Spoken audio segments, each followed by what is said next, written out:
RDL 103.5, la différence est là.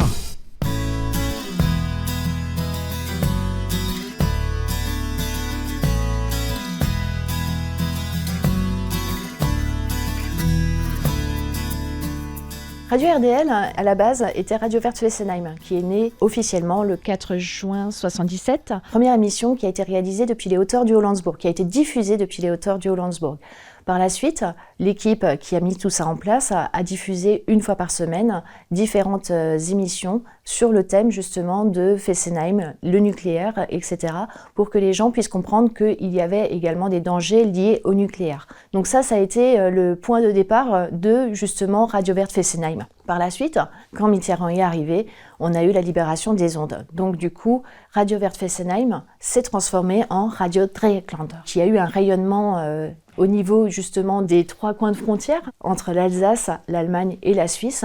Fin des années 90, pour vraiment schématiser, il y a eu des soucis financiers et du coup, chaque pôle d'émission a décidé de son devenir. Il y a eu plein de pôles qui ont décidé d'arrêter. Aujourd'hui, il en reste plus que 3. Il en reste un à Mulhouse, qui est devenu une radio commerciale, puisqu'ils ont décidé de continuer de cette manière. Il y a Radio Dreieckland à Fribourg, qui est resté sur le modèle associatif, et qui sont de très bons copains à nous. Et il y a également Radio Dreieckland à Colmar, qui a décidé, pour se dissocier de Radio Dreieckland Mulhouse, de devenir Radio Dreieckland Libre. Parce qu'en fin de compte, nous, on a décidé justement de continuer à garder cette liberté de parole vis-à-vis de l'ensemble du public, des associations, etc.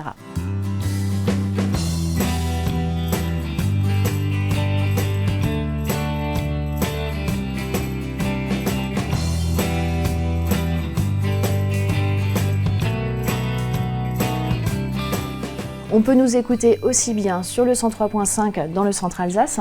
Donc en général, on nous capte très facilement entre Mayenheim et Sélestat. Également sur la web radio, donc soit sur les différentes plateformes qui existent. On a également notre web radio donc sur le www.rdl68.fr et on nous a également sur le DAB+ depuis 2 ans. Ce qu'on essaye de faire, c'est qu'on essaye d'avoir des thématiques le matin qui est plus de l'information. Donc on a des émissions qui sont plus culturelles, plus informatives, où on va plus parler avec nos partenaires, etc. Entre midi et 2, on a une émission qui s'appelle le Minimag. Donc là, le Minimag, c'est une émission qui est 100% consacrée aux associations, aux initiatives locales, aux différents événements qui sont organisés aussi bien par la ville de Colmar que d'autres structures, que des associations. Et l'après-midi, on est plus sur une thématique musicale et le soir également. L'indépendance, c'est vraiment quelque chose qui nous est très très cher, puisque en fin de compte, aujourd'hui, on a la liberté de pouvoir parler de tout, avec tout le monde, de pouvoir, si l'envie nous prend, d'aller à l'autre bout de la France pour parler d'un sujet qui nous tient à cœur,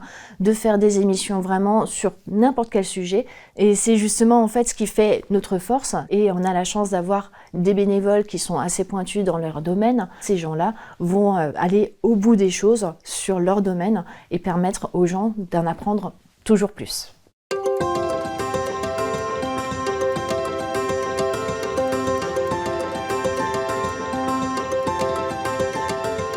À ce jour, nous avons juste encore une salariée, notre secrétaire. Nous avons autrement que des bénévoles, donc on a une vingtaine de bénévoles qui font tourner H24, 7 jours sur 7, 365 jours par an, la radio. On a des nouvelles émissions qui viennent de recommencer ou de commencer, donc c'est quelque chose qui nous met du baume au cœur, parce qu'en fin de compte, la période Covid a été très compliquée, on a perdu énormément de bénévoles, on est passé de 39 bénévoles, aujourd'hui on n'est plus qu'une vingtaine.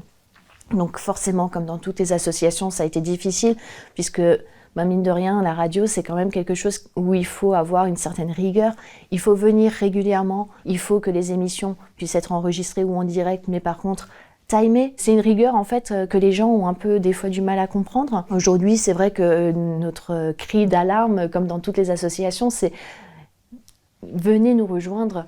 On n'a pas forcément besoin ou envie d'avoir des gens qui vont sur le terrain ou des gens qui sont derrière un micro. C'est pas donné à tout le monde. Aujourd'hui, effectivement, on cherche des bénévoles pour faire plein de choses. On recherche un bénévole pour reprendre un peu en main notre site internet, qui est vieillissant. On cherche des bénévoles qui vont aller plus sur le terrain pour faire des enregistrements. On va rechercher des bénévoles qui peuvent aller sur le terrain pour faire des interviews. Voilà, si effectivement il y a des gens qui veulent devenir bénévoles, n'hésitez pas.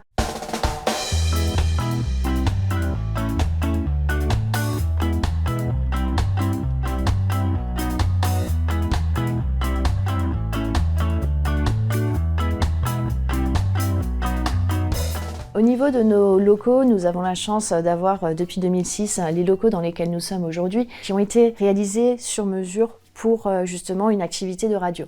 Donc nous avons des pièces qui sont relativement bien insonorisées, ce qui nous permet de pouvoir faire des enregistrements, des diffusions en live ou pas. On a la chance de pouvoir aller en extérieur pour faire des diffusions, des enregistrements.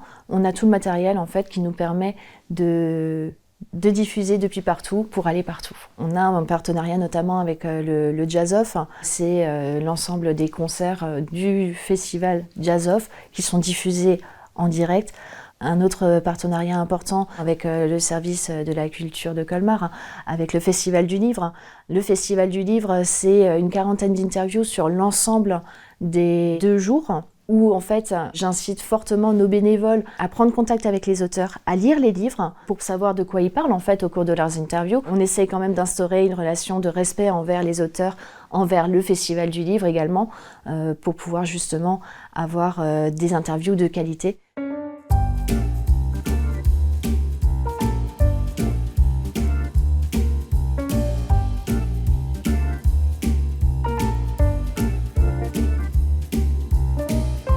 Notre leitmotiv, clairement, c'est de faire ce que les autres radios ne font pas. Pendant des années, on a diffusé certains artistes qui avaient peut-être un peu du mal à percer, des artistes locaux, etc.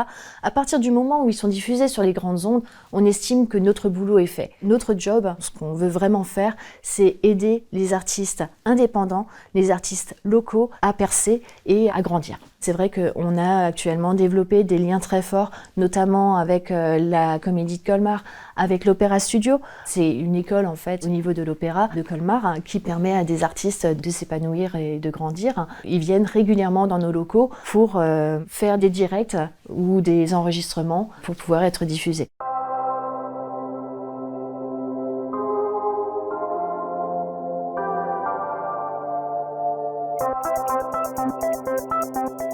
Au cours de l'année qui vient, on a l'intention de remplacer l'ensemble de notre matériel au niveau du studio principal, puisque c'est un matériel qui se fait vieillissant. Nous sommes en train d'essayer de développer des projets avec les écoles, notamment l'école Calmissé, où on est en train de voir justement pour créer une radio avec l'école. On travaille notamment aussi avec l'école Brandt. On apporte nos compétences pour pouvoir réaliser des émissions.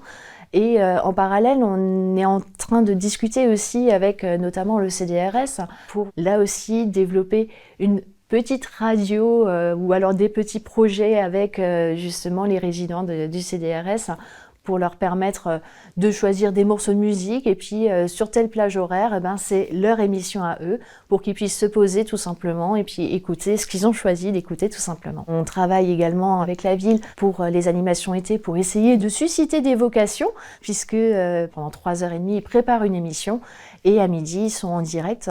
Directement le premier jour, on réfléchit pas, on les met à l'antenne, les gamins ils sont contents, les parents ils sont contents et c'est quelque chose que nous au niveau de notre structure on trouve également très valorisant parce que c'est des enfants qui reviennent notamment sur le Festival du Livre, pour après réaliser des interviews, puisque au cours de la semaine, en fait, on les prépare aussi pendant toute la semaine à réaliser le jeudi ou le vendredi une interview. On a eu des auteurs, des politiques, on a eu énormément d'intervenants qui sont venus faire des interviews avec les animations été.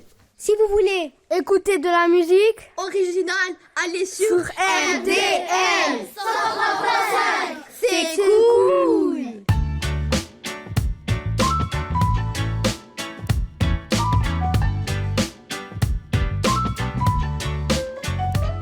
Il y a tellement de souvenirs, c'est à chaque événement, c'est des étoiles dans les yeux. Moi, je suis contente d'aller à la foire Ecobio parce que quelque part, on retrouve les copains. Et c'est comme ça sur tous les événements, en fait. Sur le Jazz Off, sur le Festival du Livre, sur la foire au vin. Là où on a, nous aussi, d'excellents retours, c'est quand on a des gens qui viennent nous voir. « Hey, mais franchement, je vous connais, mais toi, c'est la voix que je connais !»